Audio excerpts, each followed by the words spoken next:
مینه مو د زړونو لاس یې واشو علي مینه مو د زړونو لاس یې واشوه چې تور مخو د تورخم تنبې تړي. بسم الله الرحمن الرحیم.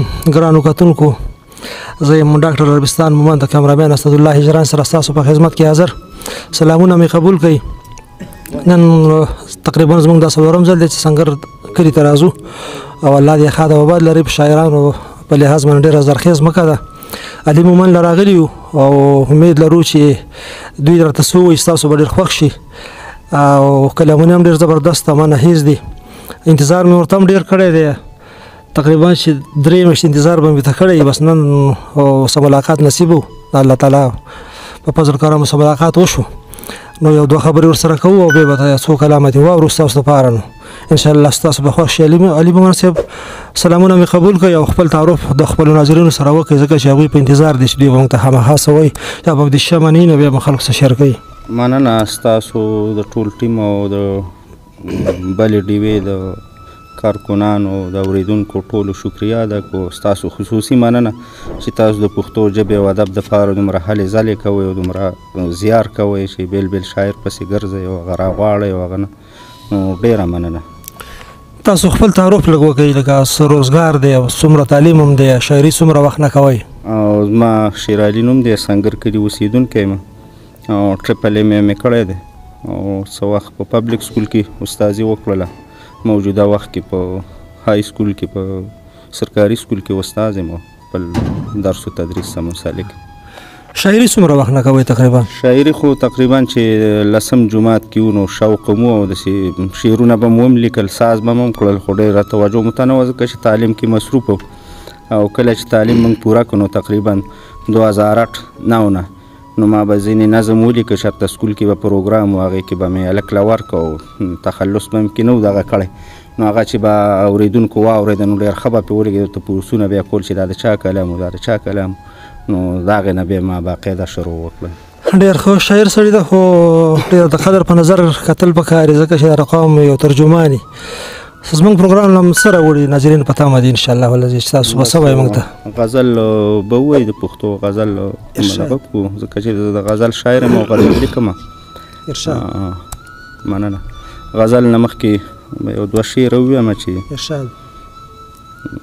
تیارې په دورشلونو د څو ورځو میلمنې دي، تیارې په دورشلونو د څو ورځو میلمنې دي او تاخونو کې بلیږي مشالونه نوي نوي او مجنون حیرت نیولی چوپه خوله ورته غوږ غوږ دی، مجنون حیرت نیولی چوپه خوله ورته غوږ غوږ دی، لیلا په چوپه خوله وایي حالونه نوي نوي.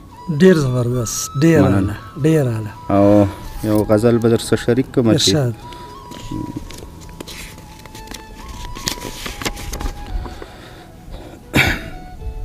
مطلب ده چې ګیر چاپېره چې د مینې شمې مړې دي، ګیر چاپېره چې د مینې شمې مړې دي، وحشتونو غځولې څومره پښې دي. ډېر زبردست. ګیر چاپېره چې د مینې شمې مړې دي، وحشتونو غځولې څومره پښې دي، او نادانانې د دریاب سینه کې ګوري، نادانانې د دریاب سینه کې ګوري، ملغلرې د مزدور په مخ پرتې دي. ډېر زبردست. نادانانې د دریاب سینه کې ګوري، ملغلرې د مزدور په مخ پرتې دي، او مشرقي هورانې دنګې غړۍ ګرځي، مشرقي هورانې دنګې غړۍ ګرځي، مغربي هوا ترې وړي لوپټې دي. ډېر زبردست. مشرقي هورانې دنګې غړۍ ګرځي، مغربي هوا ترې وړي لوپټې دي، او څومره خلک بې کفنه ګور ته لاړل، څومره خلک بې کفنه ګور ته لاړل، ګوره څومره د رختونو کارخانې دي. ډېر زبردست. څومره خلک بې کفنه ګور ته لاړل، ګوره څومره د رختونو کارخانې دي. او مقطع ده چې علي چانه د خپل ځان پوښتنه وکړم چې په وینو د ټول ښار منګولې سرې دي. ډېر زبردست. یو ځل راته بیا ووایه. علي چانه د خپل ځان پوښتنه وکړم چې په وینو د ټول ښار منګولې سرې دي. ډېر زبردست، ډېر اعلی. مننه. بل کوم کلام انتخاب کړی؟ بل یو غزل به بل شریک کړم. ارشاد.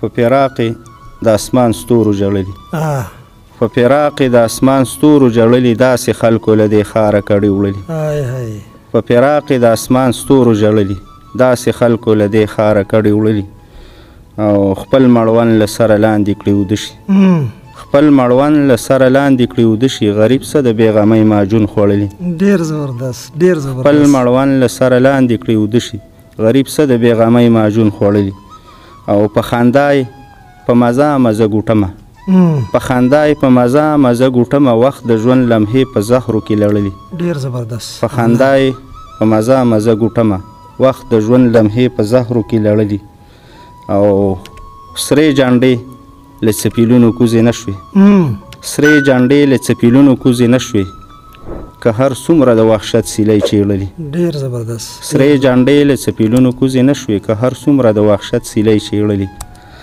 او علي مینه مو د زړونو لاس یې واشو علي مینه مو د زړونو لاس یې واشوه چې تور مخو د تورخم تنبې تړلي ډېر زبردست یو ځلې بیا وایه علي مینه مو د زړونو لاس یې واشوه چې تور مخو د تورخم تنبې تړلي ډېر زبردست بل انتخاب څه شته وبه وایه یو کلام به بل ارشاد یو راته ووایه اخیری غزل به ته ووایم صحیح بیا که څو شعره پسې مو خیر دی صحیح ده مخکې که یو څو شعره وي هغه هم صحیح ده وبه وایي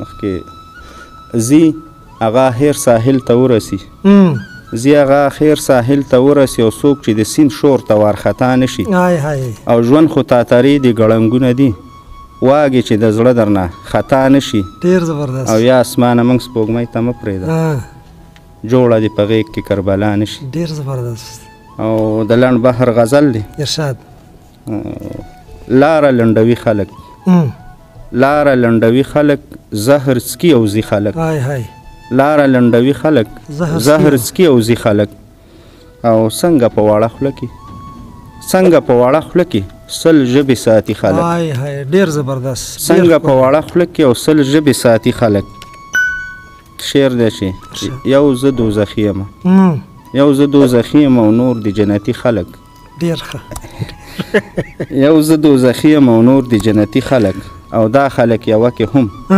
خدای ګو که پرېږدي خلک ډېر زبردست دا خلک یوه کې هم خدای ګو که پرېږدي خلک او وخت دی که راځي خوشحال وخت دی که راځي خوشحال لارې څاري خلک او کور مې سیلاب واخیست کور مې سیلاب واخیست او سیل لکه راځي خلک او مقطع ده چې سترګې مې وړاندې شولې نه وینم علي خلک ډېر زبردست ډېر زبردست ډېره مننه شعر نور څه شته نه بل بس دغه درې کلام ورسره شریک دي ښه کتونکو دا زموږ کوشش و یو بل وړوکی شانته کوشش هم وکړو ستاسو ته په خدمت کې انشاءالله العزیز دا به یوټیوب ته هم خیږي او پیج ته به هم خیږي نو ما همغه یوه خبره ده چې اختیارات خو ټول د رب العالمین په لاس کې دی خو تاسو له هم دومره اختیار درکړی چې شعر او کمنټس دا تاسو کولی شئ پازیټیو کوئ چې د زموږ د ضلعې چې کوم شاعران دي چې د دوی پې حوصله جګه شي ځکه چې دا ملغلرې دي